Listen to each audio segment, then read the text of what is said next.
There will be people coming in, as with all sessions like this, but I want to begin with a land acknowledgement that reflects the fact that we're all participating in this virtual meeting from locations across Canada. Wherever you are located, let us take a moment to acknowledge the unique and enduring kinship of Canada's Indigenous peoples with the land we now share and occupy. I also want to acknowledge that Queen's University, where I'm physically sitting right at this exact moment, is situated on the traditional territory of the Anishinaabe and the Haudenosaunee territory. I am very grateful to be able to live, learn, and play on these lands. I would like to invite each of you to take a moment to reflect on where you are situated, and feel free to put it in the chat.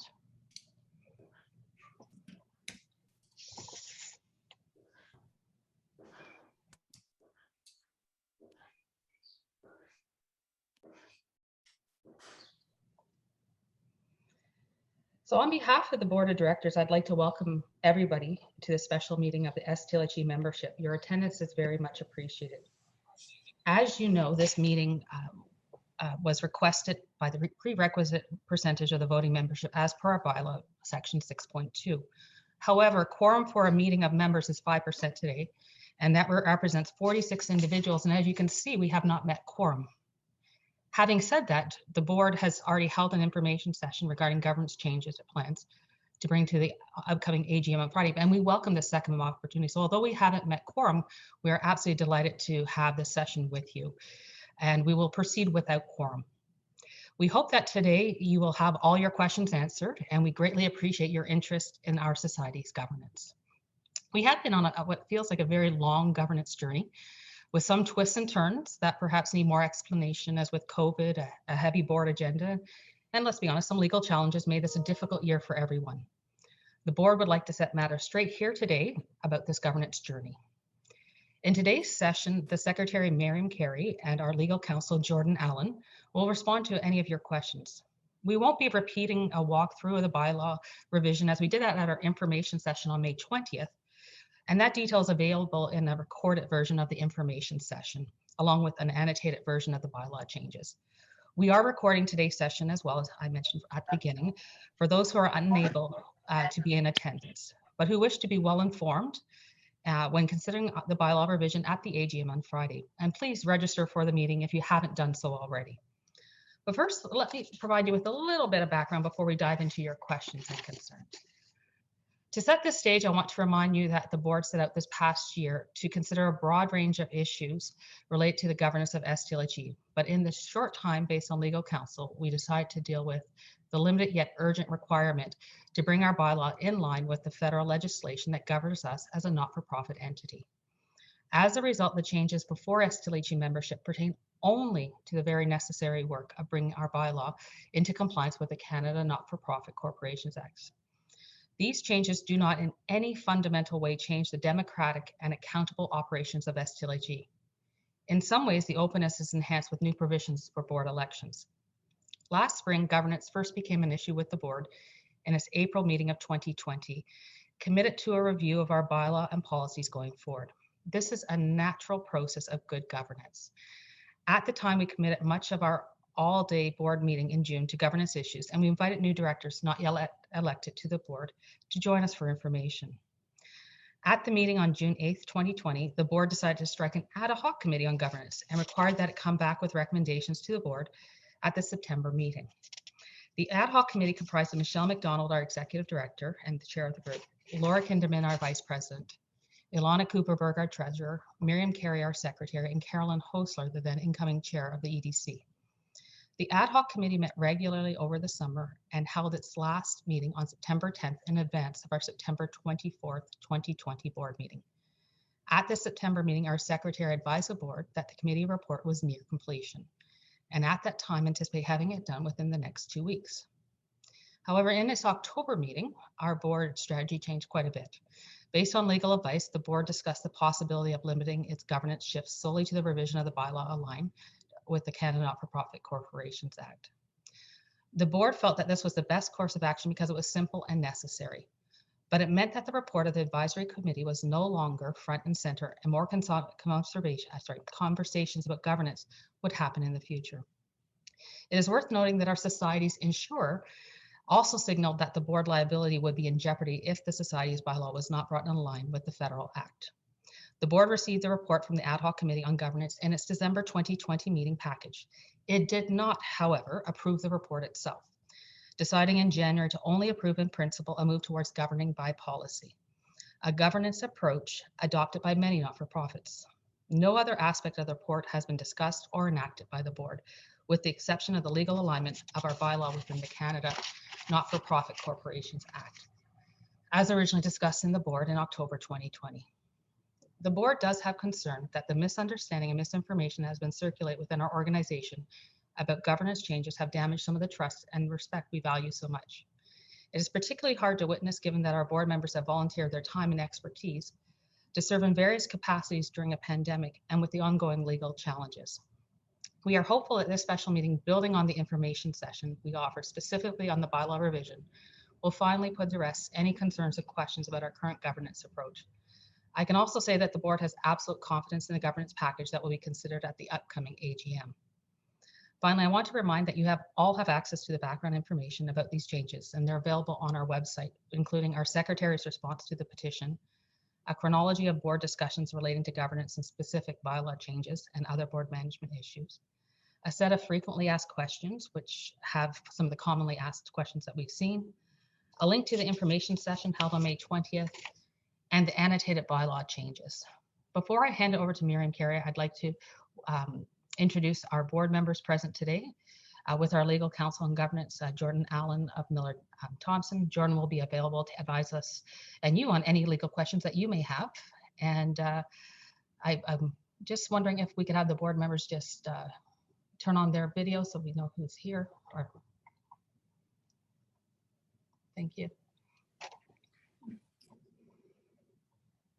Great. There you go. Well, thank you so much. And I'll turn it over to Miriam. Thanks very much, Denise, and welcome everybody. Yes, Tommy, I think you were just inquiring about the chair and the agenda. The agenda was published with the notice of the meeting in that it's addressing the questions that were asked in the petition, and the chair is the president of the society. So thanks for that question. Welcome everybody. Very happy to have you with us today. Really hoping that today's meeting and conversation will clear up any lingering confusion or misunderstanding about what we've been doing with governance for the last, well, it's over a year now. Denise talked briefly about, summarized the materials that were presented to you in the notice for this special meeting, so I won't go there, but I'd like you to know that I have copies of those documents here. If you have any particular questions about any of them, I can refer to them and hopefully clarify whatever your concerns are. The bylaw revision and its process also has been addressed generally, but if you have specific questions about that, we can answer that as well. However, there are a few misunderstandings which I'd like to really address to make sure that there's nothing that's unclear from our perspective and that you all understand these points as well. In the information session that we held in May, a member asked in the chat what the status of lifetime and awardee members is in terms of STLHE's bylaw and the Act. And Jordan, you'll recall, Jordan, that you responded that there are two classes of membership in the society, individual and institutional. I think there was some misunderstanding at that point that lifetime members and awardee members are somehow not members. That's inaccurate and untrue. They have always been individual members and always will be individual members with all of the that individual membership class accrues. So please be aware of that. Secondly, I have heard, although, and nobody asked me about that question either, I must say, we thought that the answer in the information session was sufficient, but clearly it led to some confusion. The other piece of confusion that I've heard about, but nobody has asked me about directly, is the posting of board minutes for the membership. And to be very clear about that, our policy 5.2 requires that the secretary prepare executive summaries of board minutes for the membership, and we post those on our website. I have done that for the last, actually, I've only been the secretary since September 2019, but for the last year, for this year, and for the previous 3 years, They are all posted before the AGM for the membership, and you'll see that they're posted there now. So I've never received a request to do it in any other fashion, and it may seem like a trivial point, but I guess what I'd like to invite you to do is to please inquire of me or Denise when you do have questions and concerns so that we can address them and clarify them. I don't want to take any more time. I really do want to create the opening for the conversation, the questions and comments that you have. Jordan, I don't know if you'd like to say hello before we go there, but please, if you will. Yeah, thanks, Miriam. Hi, everyone. I feel like most of you have probably seen my face on these Zoom calls to date, but I've been helping the corporation in making sure that the bylaws align with the Canada Not-for-Profit Corporations Act, and just been helping along with any questions as they come up. So I'm again here to answer questions. I deal with lots of federal corporations incorporated under this legislation, and as has been discussed over many meetings, the bylaw changes are quite insubstantial, really, other than bringing them into compliance with the CNCA. So with that, again, here to answer questions and just here to assist the corporation in moving forward. Thanks, Jordan. And Carolyn, I see you have some comments in the chat which actually aren't accurate. I listened to the recording several times over, and the question that came was the status that came forward in the chat was, what is the status of lifetime and awardee members? And Jordan's response was in terms of the class of membership. So there wasn't a comment about payment, and there wasn't a comment about those members not being members in any way, shape, or form. So let's just be clear, lifetime and awardee members are individual members in the society. Thanks, and we invite your questions and comments. It's probably easier if you can ask them of us. I'll try to keep track of the chat. But please, if you have any questions or comments, we're here, we have limited time, but we would like to devote it to making sure there's real clarity as we move forward. Thanks. Please, Neil. Hi, I just wanted to make sure that Tommy's request was addressed to make it clear, chair and recording secretary for the meeting today. There's been a couple. Yeah, thanks for that, Neil. I'm sorry, I haven't been able to catch up with the chat and listen at the same time. I did confirm that the chair of the meeting is Denise. We did not plan to take notes or minutes of this meeting because we're planning to record it and post it on the website. There is not going to be another, as it were, follow-up meeting of this particular group. So to take minutes would be kind of redundant in that case. So the recording shall serve as the record of this meeting. Thank you.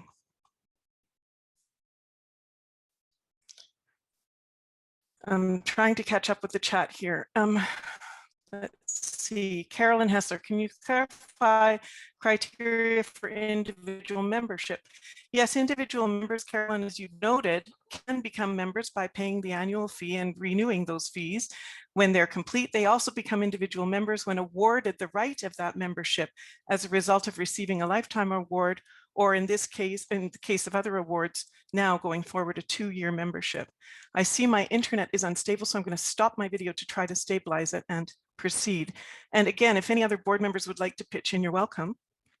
Steely, Jordan, Alan stated, right, so we've talked about that one. Comment from Jessie in the chat, there's been consistent claims that the bylaw revisions have been made to align with the Act, and yet regarding the appointment of officers, the bylaw annotation states the former bylaw provides that officers are appointed by the members of the society. While this form of governance is possible, it's not common practice. As the former bylaw wasn't prohibited by the Act, why change it? Shouldn't members have the capacity to determine what officer roles will best serve them and who those officers ought to be? This is a great question, Jessie, and thank you for it. You know, with the move, and Jordan, I see you're nodding, I bet you want to say something, but what I'll say in the first instance is, with the move to all of the members electing all of the directors for 3-year terms, when those terms become vacant, at the end of the day, it allows for those new directors coming onto the board to express interest in serving in an officer capacity without people occupying those positions for a term in itself. So that's, at least from my perspective on the governance side, that's one of the principal benefits of moving to this best practice in appointing the officers. Jordan, I don't know if you have something else you'd like to add to that. Yeah, I mean, in connection with the Act, under the Act provides that the directors can elect or appoint officers. Now, certain provisions of the legislation, a corporation is permitted to opt out of what the legislation says if they want to. So that's what I meant there by it's possible for officers to be elected by the membership at large, but under the Act, officers are elected or appointed by directors. And it's also just good governance and standard practice in the nonprofit sector, because procedurally, you have your AGM and your membership elects your board, and your board is tasked with overseeing day-to-day activities of the corporation. And then following the election of that new board, what the board generally does is elects or appoints officers who are tasked with specific obligations and responsibilities on behalf of the board. So it's pretty uncommon to have the membership at large elect both the directors and the officers. Though, like I said, it's possible. It just is opting out of the standard language that's in the Canada Not-for-Profit Corporations Act. Thank you, Jordan. I'm trying to catch up here and I was typing at the same time. Tommy was asking about the tech glitches made during speaking. The entire recording will be available. And again, I'm sorry, I'm trying to correct my typing, which is notoriously bad here. And again, if there are some glitches in the recording, please do make them known to us, or else we can vet it and we can correct those in, I don't know how, adding to the recording. We'll find a way. Thank you for that.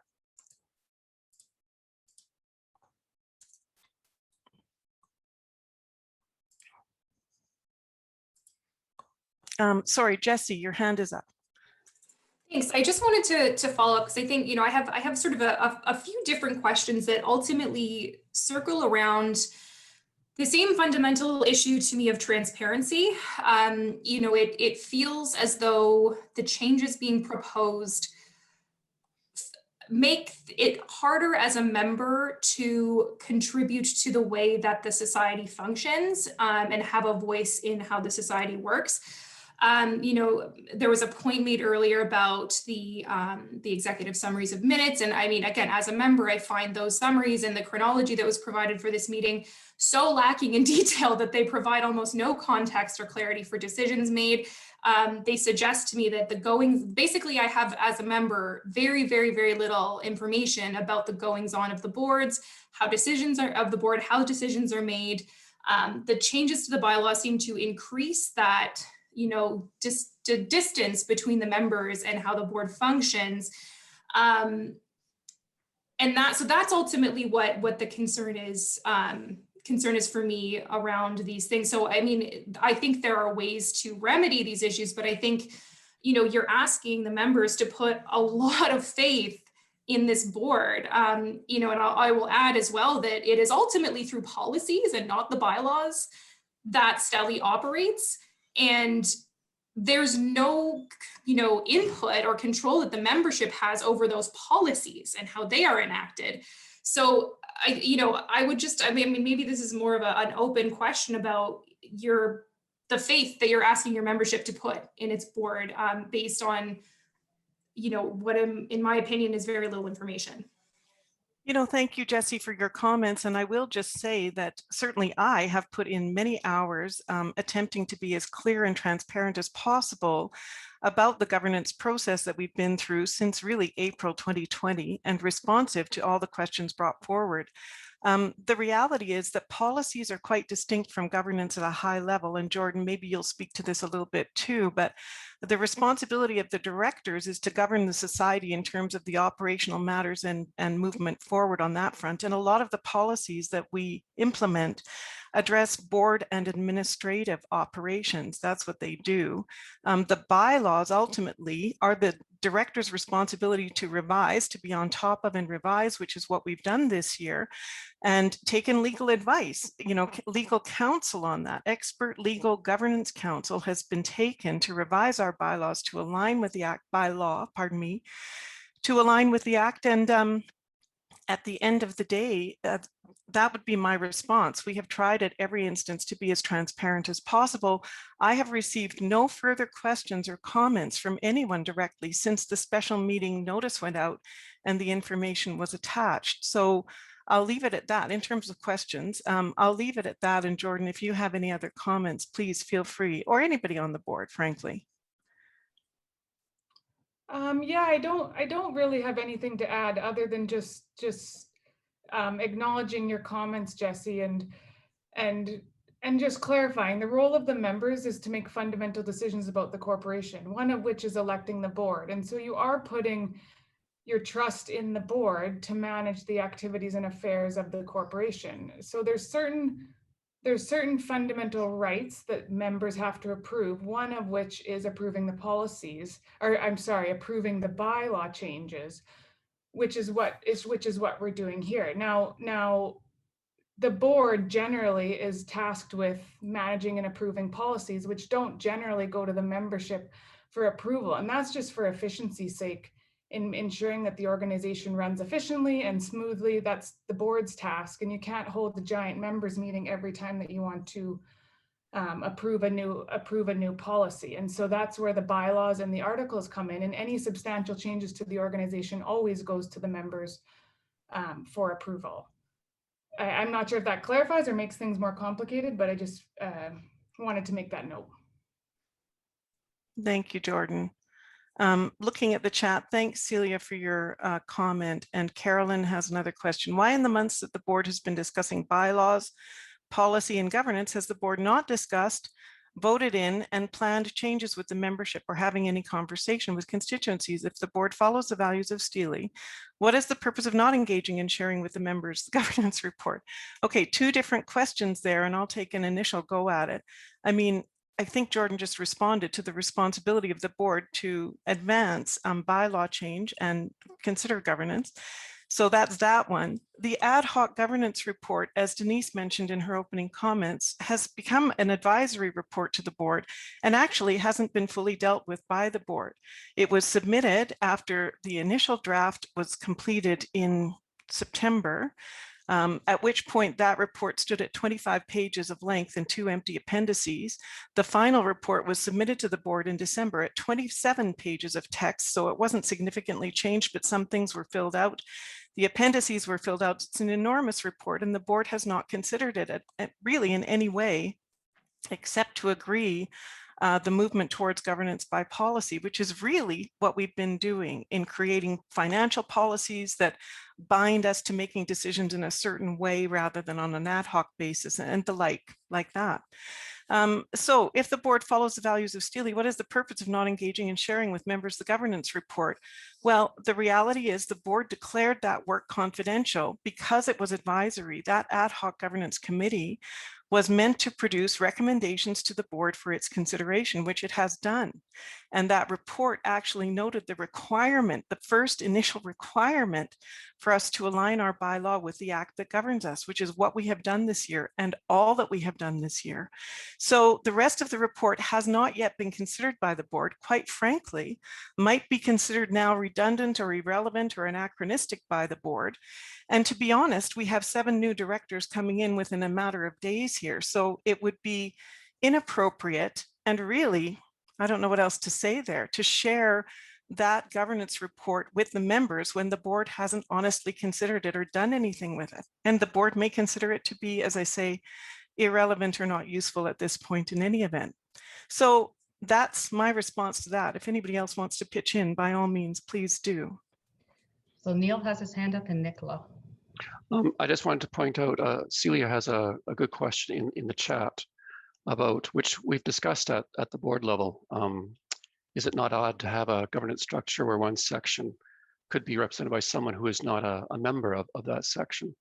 And that's something that we did discuss, and that would be odd to happen. My understanding from our discussions at the board is that we would work very hard for that not to happen. In terms of the EDC, that would be really unusual because I think more than half the current board are members of the EDC. So that'd be weird, just given our current board, to not have someone as being the rep of the EDC. I don't know if anybody else wants to comment on that. Yeah, actually currently 7 of the 10 board members are EDC members as well. So 70% of our board. Nicola? Thank you very much. I want to speak a little bit from my own personal experience as I'm trying to put together my thoughts about some of the things that are before us. And I first of all wanted to thank you for responding to the questions, and I want to thank colleagues for posing the questions. I think it's important we consider them, and I appreciate this opportunity for dialogue, as I appreciated the previous meeting. I have been on the board. I was elected to the board as a member at large when I was fairly junior in my career. And I'm thinking back to that experience where we had the opportunity as a board to specifically seek people that we needed to fill very specific roles. And people could say, I would like to run for the board because I'm interested in this specific set of tasks. It occurs to me, and I should say that I'm in favor of notions of distributed leadership. So it occurs to me that as I think about historically what EDC and STLHE have been, that the opportunity to seek people representing specific groups, especially at a time when I think it is absolutely critical that we do that and we consider those who have not been on the board historically. That yes, I get the idea that people could run for the board and then be moved by the board into a particular role. I'm always interested in how policy and laws play out in practice. And I'm wondering if we are closing off opportunities to bring someone into a specific role.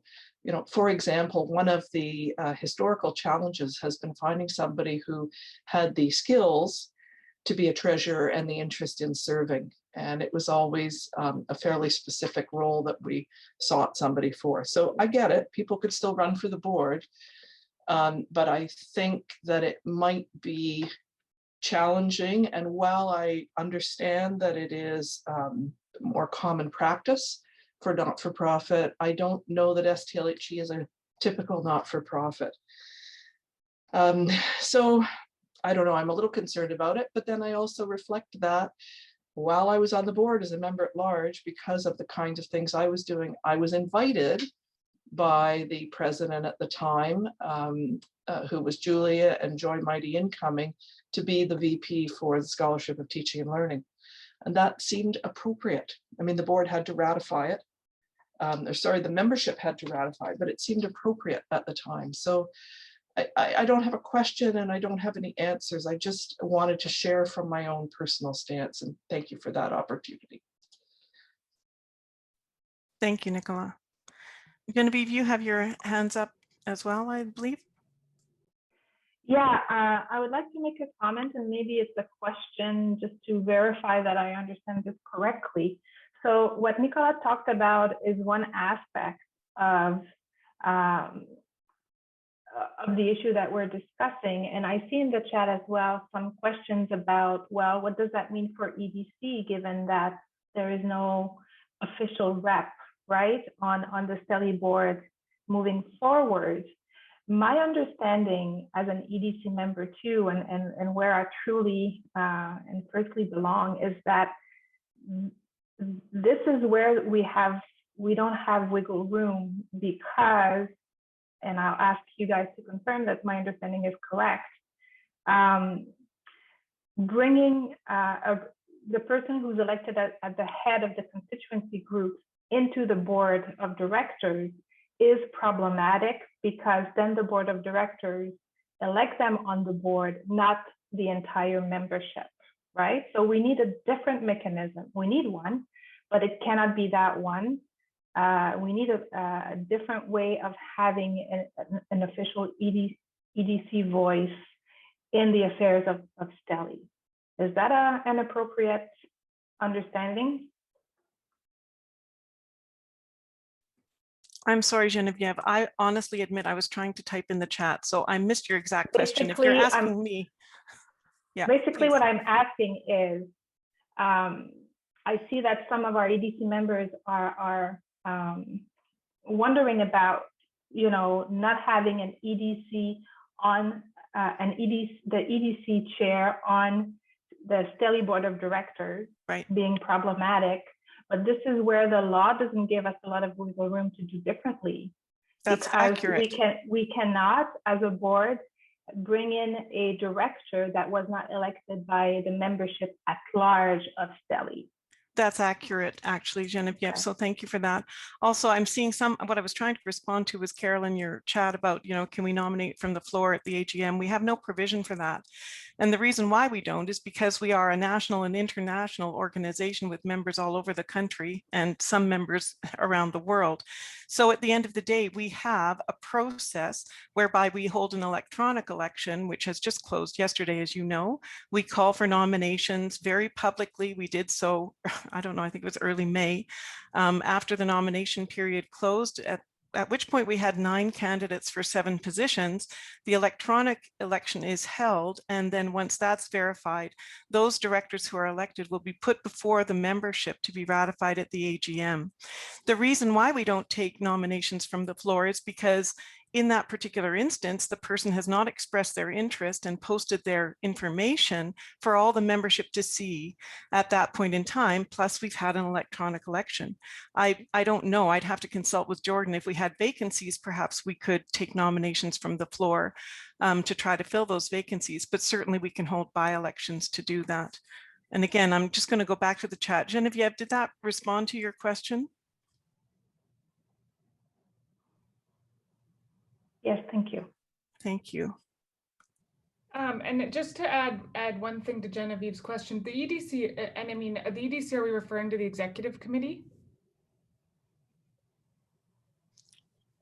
Say it again, Jordan, please. When you're referring to the No, EDC, sorry, the EDC is the Educational Developers Caucus, which is one of the constituency groups named as an affiliated group in our bylaw. Yeah, sorry. Yeah, because one of the, just an option here is reversing it, and you're right, Genevieve, you cannot have ex officio directors on the board, but what you could do is have the committee or the affiliated group is required to have a member from the board on the committee. So that's another option too, just flipping it, rather than someone from the committee being on the board, having someone from the board being on the committee. I see. So you mean someone from the STLHE board being on EDC? Yeah, part so of the EDC group. Yeah, so in your, I know you call them bylaws, but in your terms of references for the committee, at some point, if the issue is ensuring, there's many ways that we can do this, and we talked about this at the last meeting, but if you're wanting to have that linkage under the terms of reference for the EDC, one of the composition of the EDC could be a member from the board.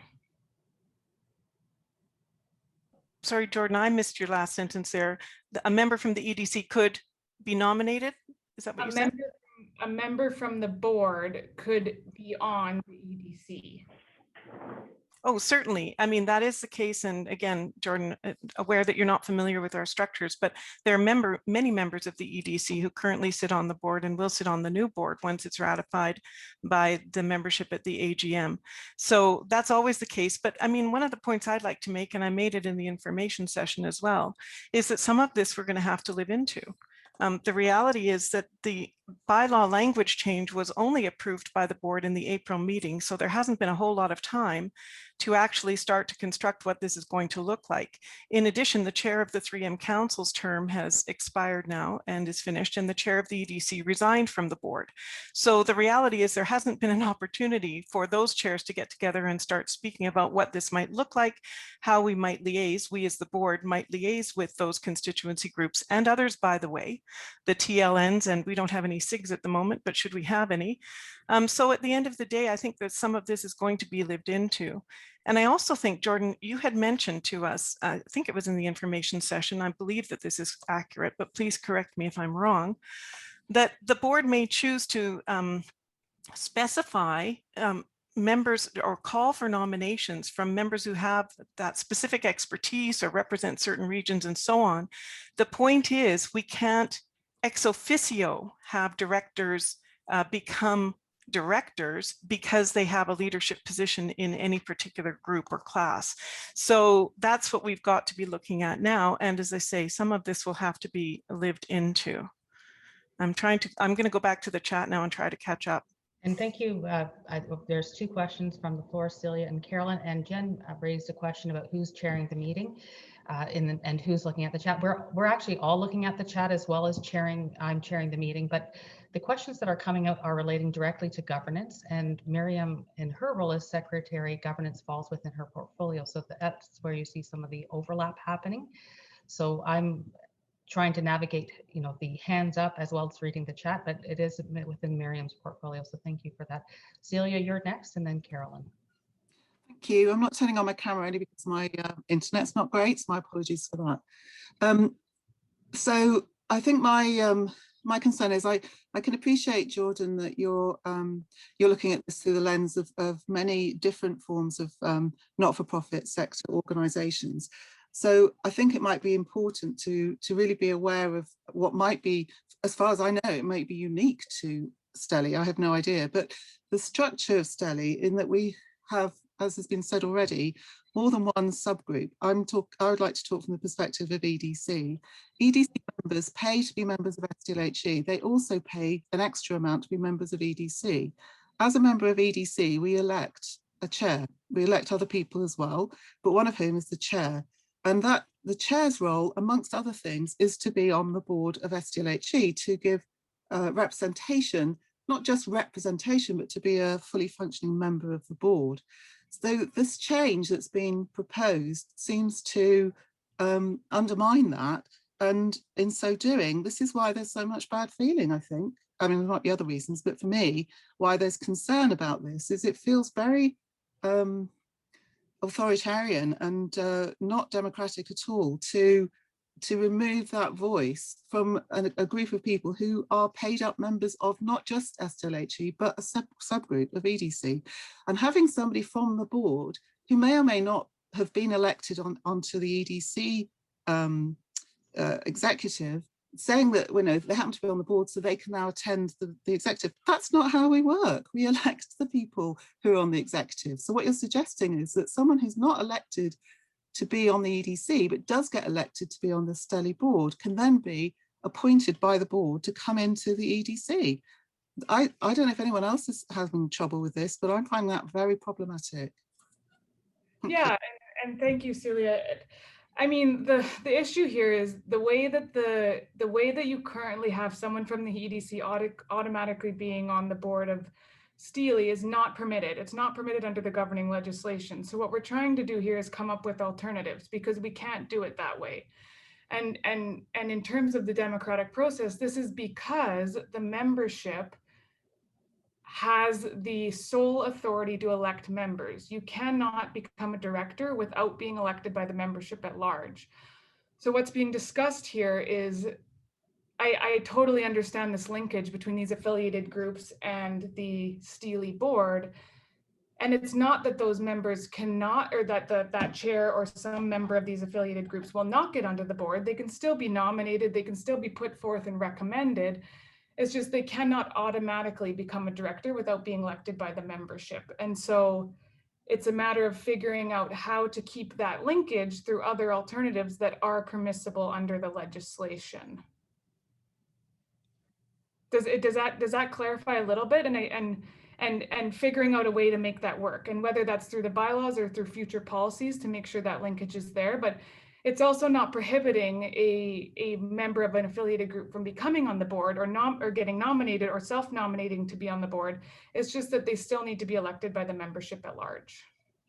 Can I respond? Or is it? Yeah, sorry, I don't want to take up other people's space, but yeah, okay, I think I understand what you're saying. I'm afraid what I'm hearing is it's not possible for EDC to function the way it's been functioning for the last 20 years within STLHE. And that's very sad if that's the case, but that just sounds how it's so from what it sounds like, the legislation is saying you cannot have a subgroup such as EDC that has its own separate membership that also pays membership for STLHE and have representation on the board automatically. So if that's the case, what's been working for the last 20 years can no longer work. So does that mean EDC can only operate as we do if we're not within STLHE?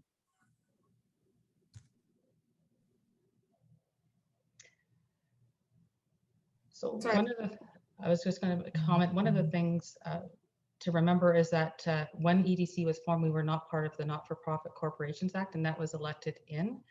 And so those are some of the challenges. So we have not been aligned with the Not-for-Profit Act probably since day one. So Celia, you are correct. But it has become an issue in particular this year, as noted. We knew we weren't aligned, but we also have insurance for litigation liability and everything else. And our insurers came back and said, if we are not aligned, they will not insure us, which is absolutely critical for a not-for-profit corporation volunteer board to have insurance. And so this year has been extremely challenging and difficult, and it has raised holes in our procedures that we lived with, that we can't do going forward as a Not-for-Profit Corporations Act group. Carolyn, you had a comment. Your hand is up, and then I see some in the chat as well. Thank you very much. I'm reminded about the role of policy. And policy enacts our values and our visions and our functions. One of the things I noted that Jordan Allen said, and I really have been appreciating your legal perspective on this, is that our directors are elected by our members. Our policies shape, or our bylaws, but in STLHE's case, our policies shape how those directors come to be elected by our membership. My read and my prior conversations that I've been able to be part of in these public forums, and my reading of federal law suggests that, and what I've seen also at other boards suggests that if the membership of STLHE was to vote and elect directors, members at large, officers, whatever gets decided in those policies, and a subset of members, could be anyone, is appointed essentially by the board, by the community, to elect a representative of a particular voice. And that might be an Indigenous perspective, that might be an EDC, a TAGSA perspective, a student perspective. And then all of those people who, through those mechanisms, whatever they may be, that the community creates with their board and the board approves, come to an AGM as a slate, the way we currently do it with directors that are elected through voted in elections. And if we were to include the EDC reps and others in that slate, that goes for a membership vote at an AGM, where the members vote in that slate, those directors, whether individually or as a full set, that would take a 1-minute vote at an AGM with a notion in the policies that already exist, in at least to pass policies that allow for a 1-minute vote to make an official seat for EDC, Council Fellows, Zottle Canada, and if we add that in, TAGSA as well. So it would take a 1-minute vote at the AGM for the members to confer their approval of that director role. And that would resolve any issues of non-compliance with Federal Act and non-compliance for insurance purposes. Is that correct?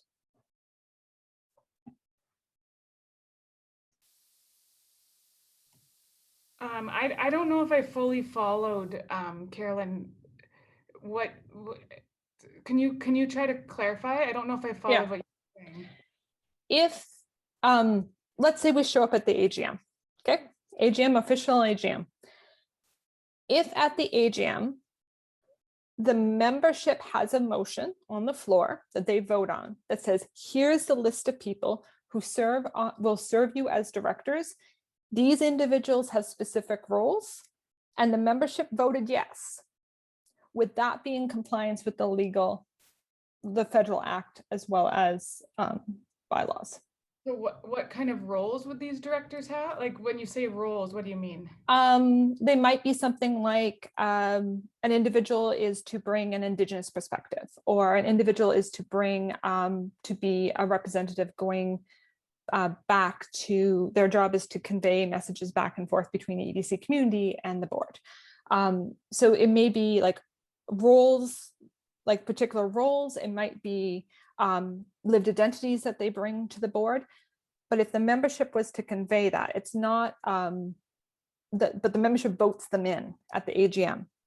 Would that be allowed under would address the concerns with the Act? I'm just having trouble because I think what you're saying is, can the members elect the directors? And the answer is yes, the members do elect the directors. So I'm just having trouble.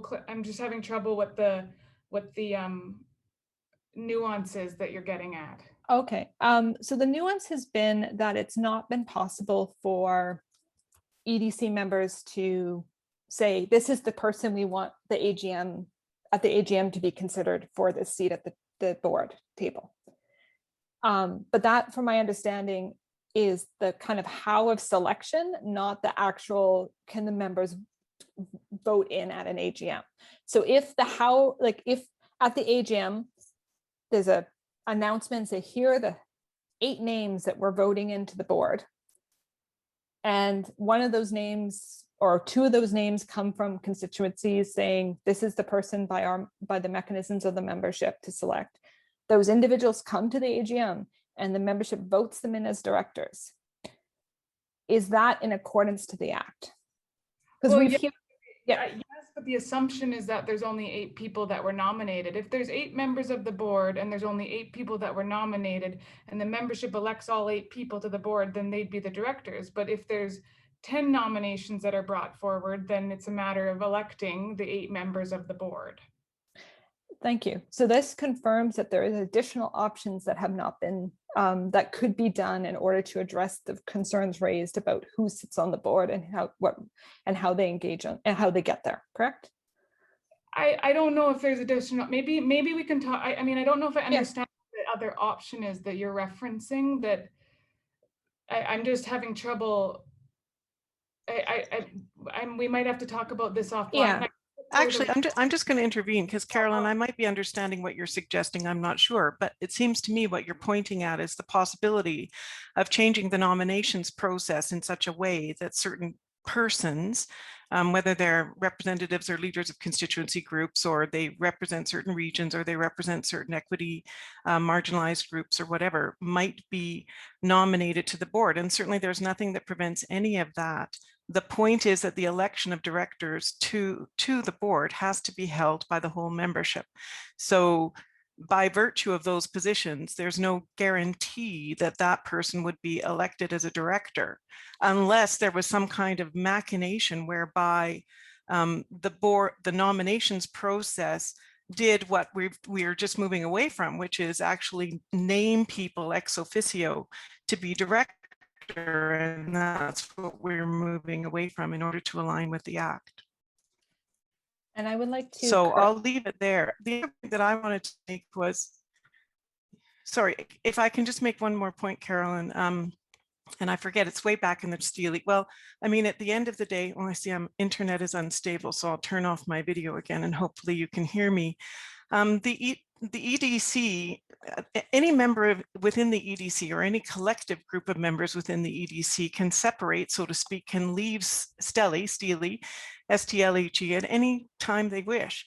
If you feel unaligned with the direction of the society, then of course, there's nothing that prevents you from going off and creating your own society with your own values and vision and purpose and objectives in mind. There is no intention here on the part of the board to threaten the existence of the EDC. In fact, there are many, many members of the EDC who obviously aren't in this special meeting today, but may not agree with those of you who do not feel aligned.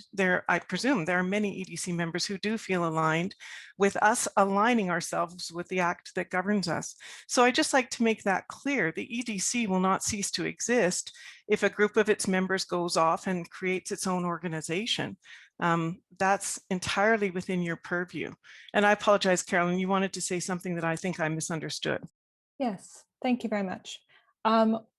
It's been kind of conflated, the distinction between the election process, which is what happens at, the ratification and the vote into being directors, which happens at the AGM, and the nomination process, which occurs before the AGM.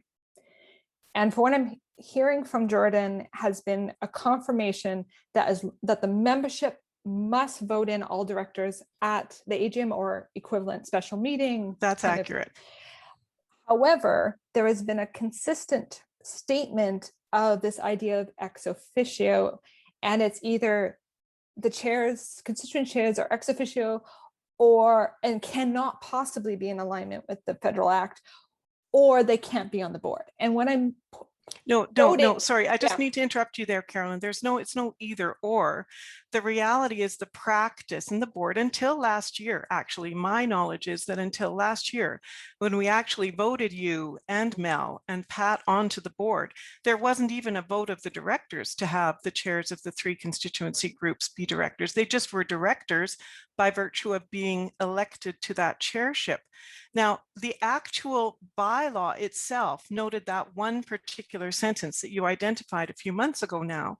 Each constituency group shall be entitled, which is a very strange word for us to be wanting to continue to use, but nonetheless entitled to nominate a director to the board.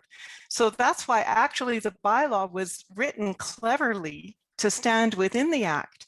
But the reality was that nomination was a de facto election by the election from the constituency group. It's that practice which is being changed this year, and the bylaw has been written to actually make it perfectly clear, fundamentally clear, that the entire membership elects all directors. Now, what mechanism we come to nominate directors for, into those candidacies, that's still, I think, open for discussion to a certain degree. But the point is that no one can become a director of the society by virtue of their position, ex officio, and by virtue of their position in some other group, a constituency group or otherwise. And I very much agree. I'm a policy nerd and a governance nerd. So I appreciate really detail that we do need to follow within the act. One of the things, since you mentioned the June meeting where I was brought onto the board by virtue of magic. One thing I wanted to— It wasn't magic, Carolyn, it was a vote. But a vote, but not by members, right? So a vote by the board, yes. So I was brought on by a vote on the board. In that same meeting, I requested, could we not have a special meeting or at the AGM, a vote where constituency chairs are included and then voted in by the members to the board? Carolyn, I apologize, but I have no recollection of that, and it's not in the minutes of the June meeting of June 8th, 2020. Yeah. So, unfortunately, I think what I'm relying on is what somebody has already said is inadequate, but a position of there are some things that we, obviously, many things we still have yet to explore in which we will live into, and we're not going to live into in an authoritarian manner from the board directing downward how these things are going to unfold. So I think that these ideas and these proposals would be great to bring forward, but the reality is that the AGM is on Friday, and that we have, as a result of the board passing the bylaw, we've been operating under the bylaw as revised, which means that we advertised for candidates for 7 director positions. And as I mentioned, we had 9 candidates and have had an electronic election in which 7 have been concluded. So that's who we will be ratifying onto the board, should the membership choose to do so on Friday. I guess one question I have then is, if the board changed the election process, which they did, no, the board did not change the election process, Carolyn. I must correct you. The board changed the nomination process. That's all. Sorry. Thank you. The board changed the nomination process. If the board changed the nomination process without consultation of the members, but as you note, is still figuring out the board structure, where does that leave members in trying to figure out who and how are they being represented going forward? Well, I think, the intention last fall, and Denise is probably going to intervene here, but the intention last fall was for us to open up conversations with the membership on these governance changes, as you may recall, Carolyn.